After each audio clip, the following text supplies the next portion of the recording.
కల్తీపాల బాధితులను కాపాడేందుకు ఒక యాంటీడోట్ ఇంజెక్షన్ ను అందుబాటులోకి తెచ్చారు అధికారులు. ఇంతకీ ఏంటా ఔషధం, అది ఎలా పనిచేస్తుంది? రాజమండ్రిలో కల్తీపాలు తాగడంతో అనారోగ్యానికి గురైన బాధితులకు ఫోమ్ ఫిజోల్ ఇంజెక్షన్ ను వైద్యులు ఉపయోగిస్తున్నారు. పాలలో ఎథిలిన్ గ్లైకాల్ కలిసిపోవడంతో అవి తాగిన బాధితులకు కిడ్నీలు పనిచేయకపోవడం వంటి తీవ్ర సమస్యలు తలెత్తాయి.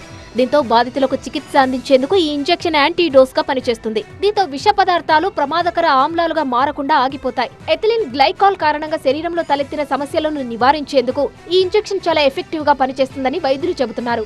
ముఖ్యంగా కిడ్నీ డ్యామేజ్ ను ఇది అరికడుతుంది. ఇది కేవలం ఆసుపత్రిలో వైద్యుల పర్యవేక్షణలో అందిస్తారు.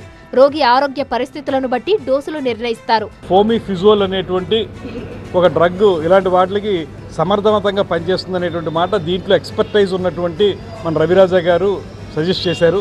దాన్ని తీసుకొస్తున్నారు. ఆ డ్రగ్ను వాడడం ద్వారా ఇంకొంచెం మెరుగైనటువంటి ఫలితాలను సాధించడానికి ఒక ప్రయత్నం జరుగుతూ ఉంది. వైద్య సహాయం అవసరమయ్యే రోగులకు అందించేందుకు ఈ ఇంజెక్షన్ ను ప్రత్యేకంగా తెప్పించారు జిల్లా కలెక్టర్ కీర్తి చేకూరి. అవసరమైన వారికి ఈ యాంటీడోస్ ను అందించేందుకు ఆసుపత్రిలో ప్రత్యేక ఏర్పాట్లు చేశారు.